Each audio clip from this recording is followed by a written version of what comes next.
Assalamualaikum warahmatullahi wabarakatuh. Salam sejahtera untuk kita semua. Kami dari kelompok 4 akan menyampaikan hasil diskusi kami tentang mengidentifikasi dan menguraikan deteksi dini perkembangan nilai moral, agama, sosial, emosional, kognitif, bahasa, fisik motorik, dan seni. Kelompok kami beranggotakan saya sendiri sebagai moderator dan ada rekan saya, Kurnia Nursabila, Nisa Fajratul Ulum, dan Eka Devi Ayu Santika. Materi yang pertama akan disampaikan oleh saya sendiri. Saya akan menjelaskan terlebih dahulu nilai-nilai agama dan moral. Nilai-nilai agama adalah nilai-nilai kehidupan yang mencerminkan tumbuh kembangnya kehidupan beragama yang terdiri dari 3 unsur pokok, yaitu akidah, ibadah, dan akhlak yang mencapai pedoman berperilaku sesuai dengan aturan-aturan ilahi untuk mencapai kesejahteraan serta kebahagiaan hidup di dunia dan di akhirat.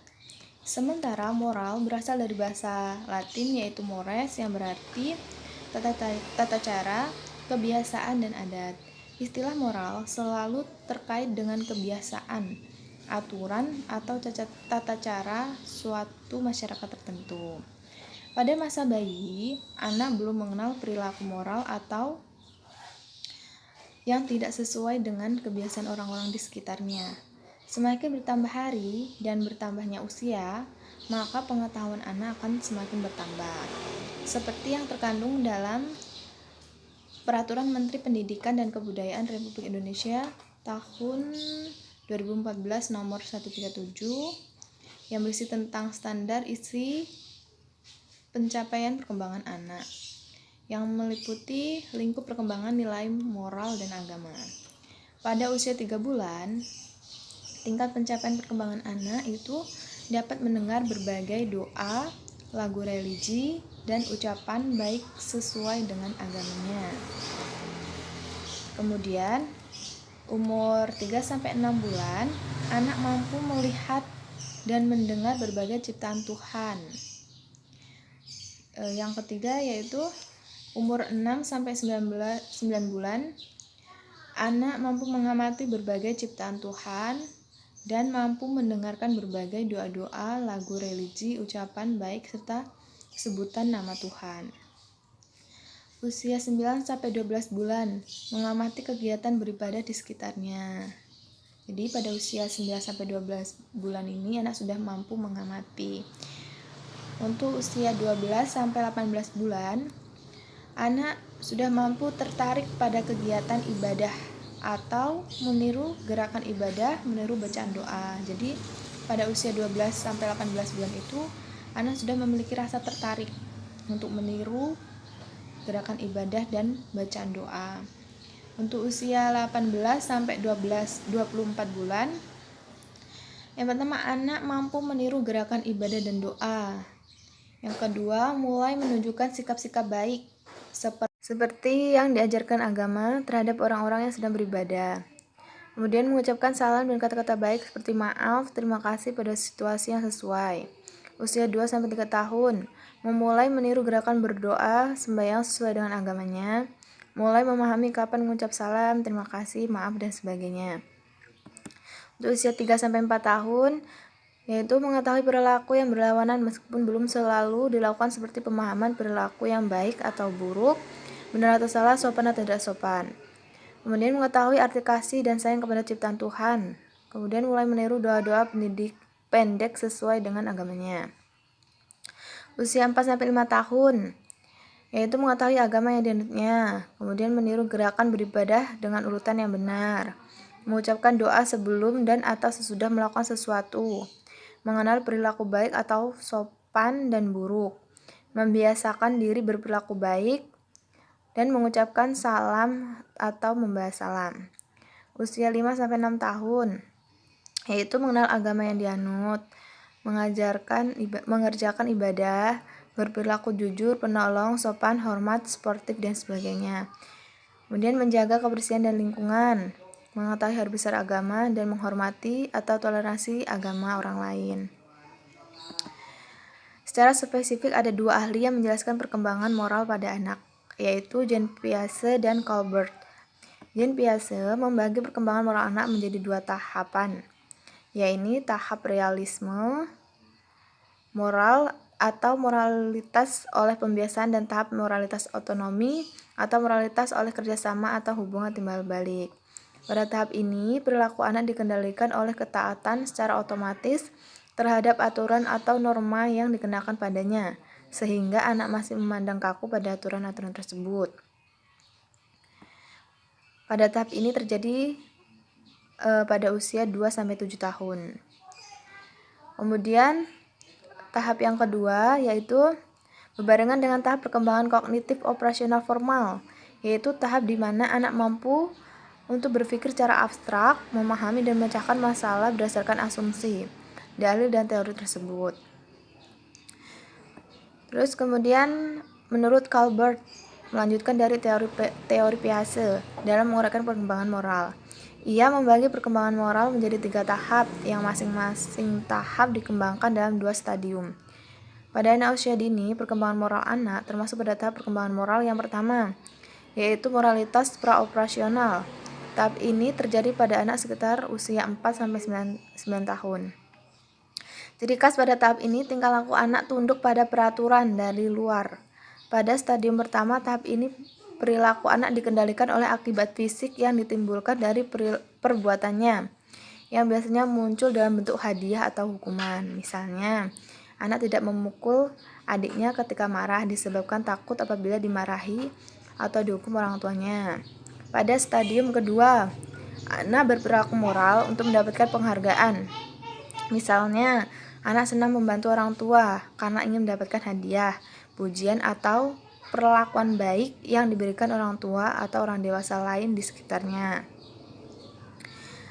Setelah tahap pertama dilalui, perilaku anak akan meningkat pada tahap kedua, yaitu tahap konvensional. Pada tahap kedua ini, perilaku moral anak dikendalikan untuk menyesuaikan diri dengan peraturan yang sudah ditetapkan atau disepakati. Misalnya, anak melakukan sesuatu karena ingin diterima atau ingin sama dengan kelompok teman sebaya. Pada tahap ketiga, disebut juga tahap pasca konvensional. Pada tahap terakhir ini, perilaku anak sudah dikendalikan oleh nilai atau prinsip-prinsip yang dipegangnya, sehingga memungkinkan memegang nilai-nilai atau aturan secara luas. Setelah mengetahui tahapan perkembangan moral pada anak, menurut para ahli tersebut, orang tua dan guru juga perlu mengetahui perilaku bermasalah yang berkaitan dengan perkembangan moral agama pada anak usia dini, sehingga orang tua dan guru dapat segera mengambil tindakan sebelum penyimpangan tersebut semakin parah.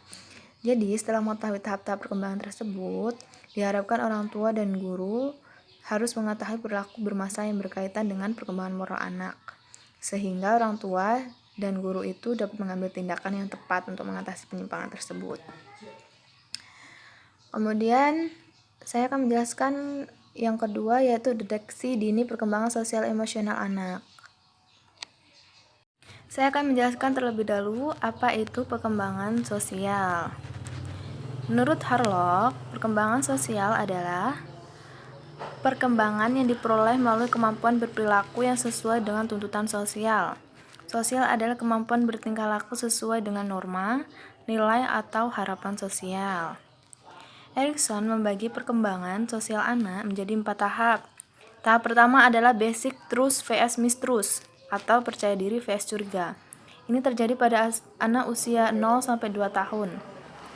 Pada tahap ini, apabila anak mendapatkan pengalaman yang menyenangkan, akan tumbuh rasa percaya diri, dan apabila mendapatkan pengalaman yang kurang menyenangkan, akan timbul rasa curiga. Tahap kedua adalah autonomi vs shame dan doubts, atau mandiri vs ragu. Ini terjadi pada usia 2-3 tahun. Apabila sudah merasa mampu menguasai anggota tubuhnya, dapat menimbulkan otonomi. Sebaliknya, apabila lingkungan terlalu banyak bertindak untuk anak, akan menimbulkan rasa malu dan ragu-ragu. Tahap ketiga adalah initiatif vs guilt, atau initiatif vs bermasalah. Terjadi pada usia 4-5 tahun. Anak dapat menunjukkan mulai lepas dari orang tua. Anak berinteraksi dengan lingkungannya. Kondisi lepas dari orang tua menimbulkan rasa berinisiatif, dan sebaliknya menimbulkan rasa bermasalah. Tahap keempat, yaitu percaya diri vs rasa rendah diri. usia 6 tahun sampai pubertas. Anak telah dapat melaksanakan tugas-tugas perkembangan untuk menyiapkan diri memasuki masa dewasa sehingga perlu memiliki keterampilan tertentu. Sedangkan menurut Pease, ciri perkembangan sosial anak dari usia 4 sampai 6 tahun. Yang pertama adalah usia 4 tahun. Perkembangan sosial antara lain sangat antusias, lebih menyukai bekerja dengan 2 atau 3 teman yang dipilih, suka memakai baju orang tua atau orang lain, dapat membereskan alat permainannya, tidak menyukai apabila dipegang tangannya dan menarik perhatian karena dipuji. Usia 5 tahun, perkembangan sosial antara lain senang di rumah dekat dengan ibu, ingin disuruh atau senang membantu, senang pergi ke sekolah, kadang-kadang malu dan sukar berbicara, bermain dengan kelompok 2 atau 5 orang, serta bekerjanya terpacu oleh kompetisi dengan anak lain.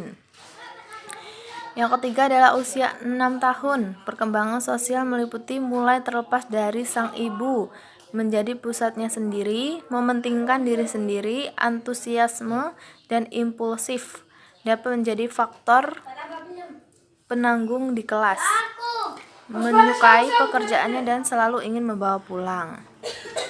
Selanjutnya akan menjelaskan apa itu emosional. Emosional adalah perasaan yang ada dalam diri kita, dapat berupa perasaan senang atau tidak senang, perasaan baik atau buruk. Di dalam Workbook Dictionary, emosional didefinisikan sebagai berbagai perasaan yang kuat, seperti perasaan benci, takut, marah, cinta, senang, dan sedih. Menurut Lewis and Rosenblum, mengutarakan proses terjadinya emosi melalui lima tahapan. Yang pertama adalah elicitors, yaitu adanya dorongan berupa situasi atau peristiwa. Yang kedua adalah receptors, yaitu aktivitas di pusat sistem saraf setelah indera menerima rangsangan dari luar.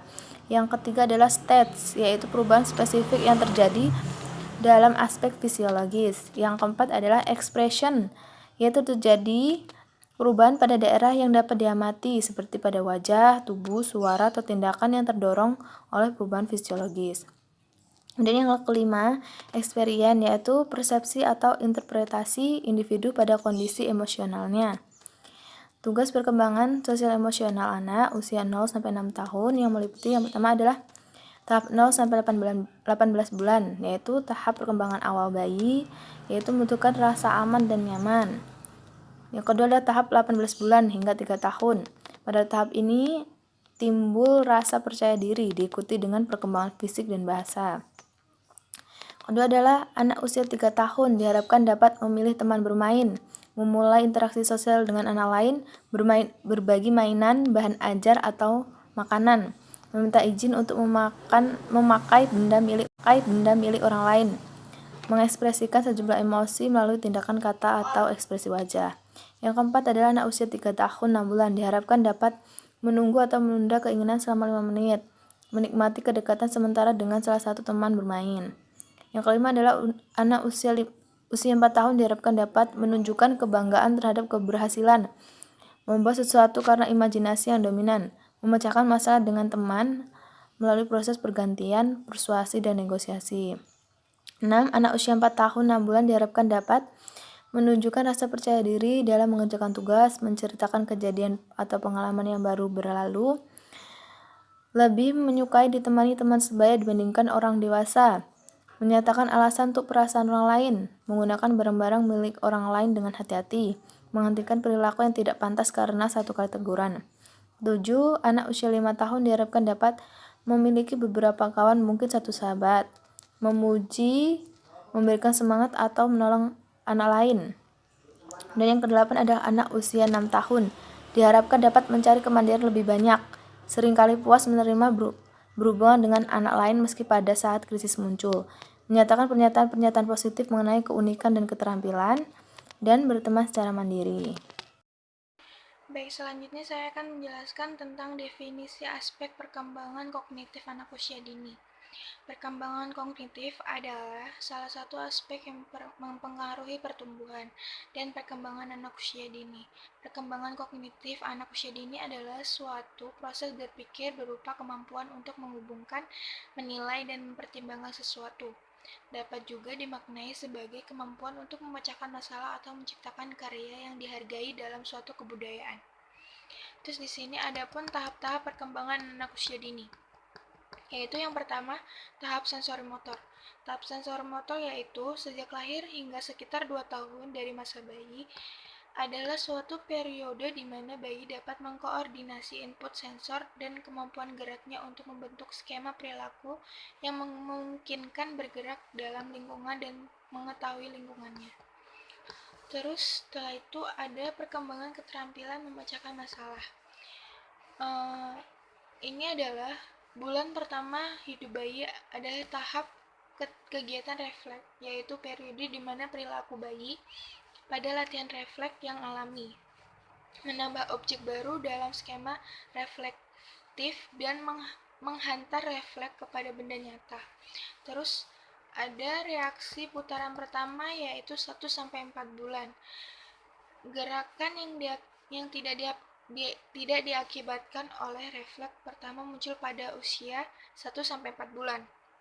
Saat bayi menemukan beragam respon karena ada kesempatan yang dapat dihasilkan dan yang dia bisa kontrol. Misalnya yaitu contohnya menghisap jempol, sama yang kedua membuat suara mendengkut. Adapun yang kedua, reaksi putaran kedua yaitu 4-8 bulan. Antara usia sampai 4-8 bulan, bayi menemukan bahwa ia dapat membuat sesuatu yang menarik pada suatu benda yang berada di luar tubuhnya. Misalnya, membuat bebek karet berdecit dan memencetnya. Terus yang ketiga, koordinasi skema kedua yaitu dari 8-12 bulan.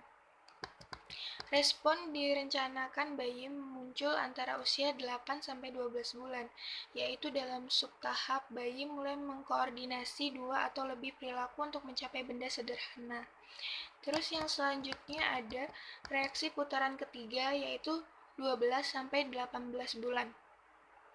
Antara usia 12-18 bulan, anak toddler mulai secara aktif bereksperimen dengan benda dan mencoba menemukan secara keseluruhan metode pemecahan masalah yang baru atau menghasilkan kembali yang menarik. Sebagai contoh, seorang bayi yang memencet bebek plastik untuk pertama kalinya agar bunyi, memungkinkan sekarang memutuskan untuk menjatuhkannya, menginjak atau menekannya dengan bantal, dan ini untuk melihat apakah perbuatan seperti itu mempunyai akibat yang sama atau perbedaan pada mainan yang digunakan tersebut. Terus yang keempat, pemecahan masalah simbolis yaitu dari 18-24 bulan. Pencapaian terbesar dari tahap sensor motor muncul ketika anak toddler mulai menginternalisasi skema perilakunya untuk membentuk mental simbolis dan imajinasi untuk memberikan petunjuk perbuatan di masa mendatang. Sekarang bayi dapat bereksperimen secara mental dan mungkin menunjukkan secara insight, yaitu bagaimana memecahkan masalah.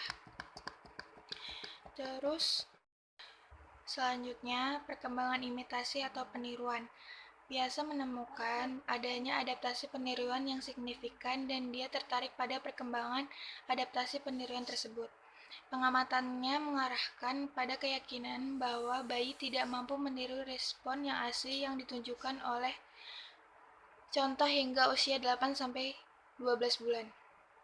Itu selanjutnya perkembangan ketetapan benda. Perkembangan ketetapan benda adalah suatu pemikiran bahwa benda tetap ada ketika benda tersebut tidak lagi dapat terlihat dan atau terdeteksi oleh indera lainnya. Biasa dan ahli lainnya menemukan bahwa bayi berusia 4-8 bulan tidak akan mencari benda tersembunyi dari penglihatannya. Terus yang terakhir, evaluasi tahap sensor motor dan dari teori Piaget. Pencapaian intelektual anak selama periode sensori motor benar-benar terlihat dalam waktu 2 tahun yang singkat. Anak telah berkembang dan refleksi dan makhluk yang tidak bergerak kepada pemikiran yang terencana yang dapat bergerak sendiri, memecahkan masalah di kepalanya dan bahkan mengkomunikasikan kepada pemikirannya kepada temannya. Penundaan atau penundaan-peniruan muncul lebih awal dari yang telah dikatakan biasa. Terus yang kedua, tahap praoperasional dari 2-7 tahun. Menurut Piaget, definisi yang paling terlihat dalam periode praoperasional adalah egosentrisme, yaitu kecenderungan melihat dunia dari sudut pandangnya sendiri dan kesulitan mengenali sudut pandang orang lain. Seringkali anak usia 3-4 tahun mengatakan bahwa orang lain akan melihat persis seperti apa yang dia lihat, sehingga gagal mempertimbangkan sudut pandang orang lain. Jadi dari usia 2-7 tahun itu egosentris anak usia dini itu sangat tinggi. Ketika anak memasuki tahap praoperasional, kita dapat melihat peningkatan yang drastis dalam penggunaan mental simbolnya. Di dalam tahap praoperasional itu terdapat periode prokonseptual. Periode ini ditandai dengan munculnya sistem-sistem lambang seperti bahasa. Pada periode anak ini mengembangkan kemampuan untuk menggambarkan secara mental suatu objek yang tidak dapat dilihat dengan suatu objek lain. Terus yang kedua, periode intuitif. Menurut Piaget, pemikiran anak usia 4-7 tahun berkembang pesat secara bertahap ke arah konseptualitas. Dalam hal ini, seorang anak masih mengambil keputusan hanya dengan aturan intuitif yang masih mirip dengan tahap sensor motor. Selanjutnya, manfaat aspek kognitif. Aspek kognitif mempunyai beberapa manfaat sebagai berikut. Yang pertama, memberikan wawasan dan imajinasi pada anak. Yang kedua, memberikan rangsangan sensorik dan motorik otak anak agar tumbuh dan berkembang dengan baik. Yang ketiga, untuk mencapai keberhasilan dan pendidikan pada anak. Yang keempat, dapat mengekspresikan pikiran dan ide. Yang kelima, dapat mengenali warna. Yang keenam, dapat memahami perbedaan rasa. Saya akan melanjutkan aspek perkembangan anak usia dini, yaitu perkembangan bahasa. Perkembangan bahasa salah satu kemampuan dasar yang harus dimiliki anak, sesuai dengan tahapan usia dan karakteristik perkembangannya. Perkembangan adalah suatu perubahan yang berlangsung seumur hidup dan dipengaruhi oleh sebagai faktor yang saling berinteraksi sebagai biologis, kognitif, dan emosional. Bahasa adalah suatu sistem simbol untuk berkomunikasi yang meliputi fonologi atau unit suara, morfologi atau unit arti, sintaksis atau tata bahasa, semantik atau variasi arti, dan pragmatif atau penggunaan bahasa. Dengan bahasa, anak dapat berkomunikasikan maksud, tujuan, pemikiran, maupun perasaannya pada orang lain. Anak usia dini, khususnya 4-5 tahun, dapat mengembangkan kosakata secara mengagumkan. Owens dalam Rita Kurnia 2009 mengemukakan bahwa anak usia tersebut memperkaya kosakata melalui pengulangan. Mereka sering mengulangi kosakata yang baru dan unik sekalipun belum memahami artinya. Dalam mengembangkan kosakata tersebut, anak menggunakan flash framing, yaitu suatu proses di mana anak menyerap arti kata baru setelah mendengarnya sekali atau 2 kali dalam dialog. Pada masa inilah anak mulai mengkombinasikan suatu kata menjadi kata dan kata menjadi kalimat. Anak usia 4-5 tahun rata-rata menggunakan 900-1000 kosakata. yang berbeda. Mereka menggunakan 4-5 kata dalam satu kalimat yang berbeda berbentuk kalimat pertanyaan, negatif, tanya, perintah. Anak usia 4 tahun sudah mulai menggunakan kalimat yang beralasan seperti saya menangis karena sakit. Pada usia 5 tahun, pembicaraan mereka mulai berkembang, di mana kosakata yang digunakan lebih banyak dan lebih rumit. Perkembangan berbicara dan menulis merupakan suatu proses yang menggunakan bahasa ekspresif dalam berbentuk arti. Kajian tentang perkembangan pembicara pada anak tidak terlepas dari kenyataan adanya perbedaan kecepatan dalam berbicara maupun kualitas dan kuantitas anak dalam menghasilkan bahasa. Anak yang satu lebih cepat, lebih luas, lebih rumit dan mengungkapkan bahasanya, ataupun lebih lambat dari yang lain. Kajian tentang perkembangan menulis pada anak berkaitan dengan suatu proses yang dilakukan anak sehingga menghasilkan bentuk tulisan. Selanjutnya, aspek-aspek perkembangan bahasa anak usia dini. Anak usia dini berada dalam fase perkembangan bahasa secara ekspresif. Hal ini berarti bahwa anak telah dapat mengungkapkan keinginannya, menolaknya maupun pendapatannya dengan menggunakan bahasa lisan. Bahasa lisan sudah dapat digunakan anak sebagai alat berkomunikasi. Aspek-aspek yang berkaitan dengan perkembangan bahasa anak tersebut adalah sebagai berikut. 1. Kosakata. Seiring dengan perkembangan anak dan pengalamannya berinteraksi dengan lingkungannya, kosakata anak berkembang dengan pesat. Sintaksis atau tata bahasa. Walaupun anak belum mempelajari tata bahasa, akan tetapi melalui contoh-contoh berbahasa yang didengar dan dilihat di lingkungannya, anak telah dapat menggunakan bahasa lisan dengan susunan kalimat yang baik. Misalnya, Rita memberi makan kucing. Bukan kucing Rita makan memberi. 3. Semantik. Semantik maksudnya penggunaan kata sesuai dengan tujuannya. Anak usia dini sudah dapat mengekspresikan keinginan, penolakan, pendapatannya dengan menggunakan kata-kata kalimat yang tepat. Misalnya, tidak mau itu menyatakan penolakan. 4. Fonem atau satuan bunyi terkecil yang membedakan kata. Anak usia dini sudah memiliki kemampuan untuk merangkaikan bunyi yang didengarnya menjadi satu kata yang menggabung arti. Misalnya, ibu menjadi ibu. Saya akan menjelaskan tentang deteksi dini perkembangan fisik motorik anak. Yang pertama ada gigi.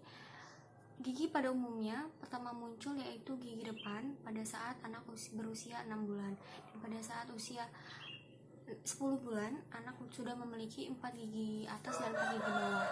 Dan pada saat usia 2 tahun, anak sudah memiliki 14-16 gigi.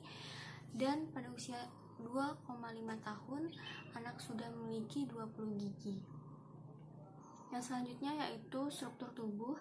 Di sini ada tinggi dan berat badan anak. Pertambahan tinggi badan setiap tahunnya rata-rata 3 inci. Jadi pada saat usia 6 tahun, anak rata-rata memiliki 46,6 inci. Dan yang kedua adalah berat badan anak. Pertambahan berat badan setiap tahunnya rata-rata 3 pon. Jadi pada usia 6 tahun kurang atau lebih 7 kali berat pada waktu lahir.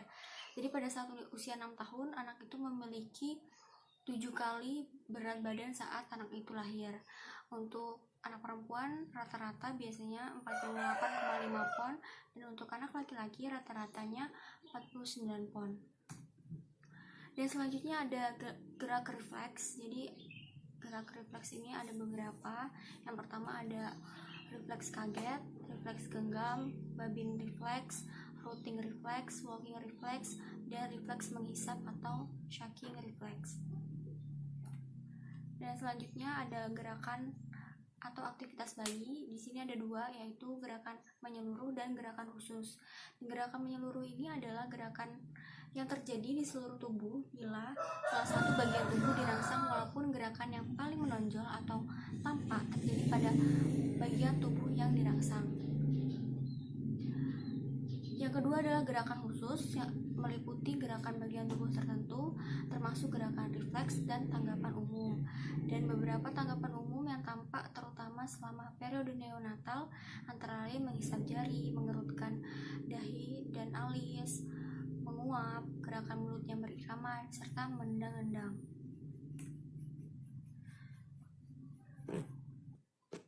Selanjutnya ada pola tidur bayi. Jadi bayi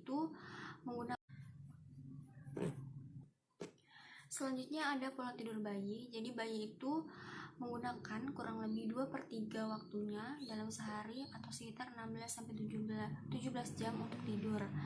Jadi di sini ada klasifikasi pola tidur bayi. Yang pertama adalah tidur nyenyak atau deep sleep, yang kedua tidur biasa atau regular sleep, yang ketiga ada tidur gelisah, yang keempat ada drowsy atau mengantuk, yang kelima ada alert activity atau terjaga dan aktif, yang keenam ada terjaga dan terarah atau terfokus atau alert and focused, yang terakhir ada terjaga dengan perhatian terpaku atau inflexible focused. Dan selanjutnya adalah pola makan dan gizi seimbang. Nah, sejak bayi ini anak baru lahir atau bayi yang baru lahir hingga usia 4-5 bulan, pola makannya adalah dengan cara menghisap dan menelan. Jadi di sini karena anak bayi itu belum ada giginya, jadi makannya itu harus yang cair karena belum bisa mengunyah makanan. Dan makanan ideal bagi bayi adalah ASI atau susu ibu, karena ASI itu memiliki nilai gizi yang tinggi dan mengandung berbagai macam zat anti kekebalan tubuh. Jadi dapat menghindari anak dari infeksi atau penyakit-penyakit lain. Dan apabila gizi anak kurang atau anak mengalami kekurangan gizi, anak akan mengidap penyakit marasmus dan kwashiorkor. Yang selanjutnya ada toilet training. Di sini ada dua, yaitu bowel control dan bladder control. Untuk yang bowel control yaitu anak mulai bisa dilatih kontrol buang air besar setelah usia 18-24 bulan dan biasanya lebih cepat dikuasai daripada kontrol buang air kecil. Tetapi pada umumnya anak benar-benar bisa melakukan kontrol buang air besar ini saat usia sekitar 3 tahun. Dan yang selanjutnya ada bladder control atau mengontrol buang air kecil. Ini memerlukan waktu lebih lama karena kantong air seni secara biologis perlu lebih sering dikosongkan. Setelah usia 18 bulan, anak dapat menahan air seni dalam jangka waktu 2 jam. Jadi bladder control biasanya belum sempurna sebelum anak berusia 5 tahun. Yang selanjutnya ada otak, perkembangan otak anak, yang sebagaimana kita ketahui bahwa selanjutnya ada perkembangan seni anak.